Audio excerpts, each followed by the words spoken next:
think really the government in this country wants to release this information. Military intelligence does, because I know some of them, and I think they are watching what happens in terms of the public's reaction. UFOs buzzed the Capitol on July 19th, 1952, and had General Samford say, look, they're not ours and they're not Russian. We don't know what they are. They're real. They have discussed what to do about it. Vatican intelligence would really like to discuss it. That's the problem here. We need the governments to reveal these files. These craft that have come here are now not UFOs. They're identified. The people are way ahead of military intelligence. I think it's time to open the books on questions that have remained in the dark, on the question of government investigations of UFOs.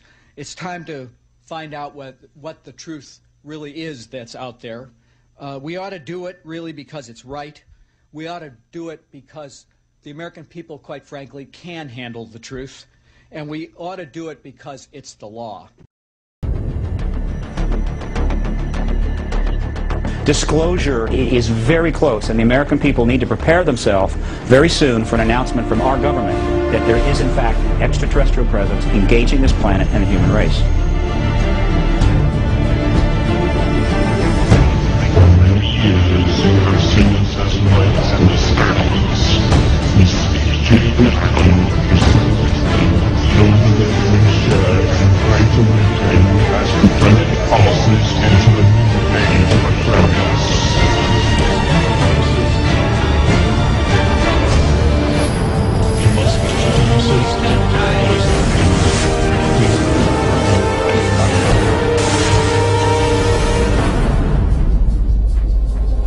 The Obama administration, through the nature of who they have appointed and other indications and other information I'm receiving, has made a decision to disclose the ET presence. But that is, of course, an assessment. They are certainly not saying anything. We are encouraging the administration, which has dedicated itself to open and transparent government, to commit the ultimate act of openness and transparency, and to do it immediately at a critical time in the human race's development.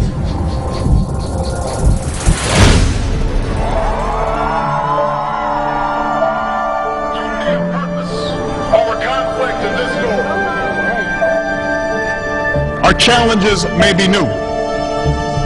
The instruments with which we meet the demands of a new age may be new. But I will always be honest with you about what we can and must achieve tomorrow. And at this moment, it is only the chance for us to make that change. And that cannot happen if we go back to the way things were. It can't happen without you. And a task that you're now called to fulfill. And at this moment in history, your generation must seek peace, then align our deepest values and commitments to the demands of a new age.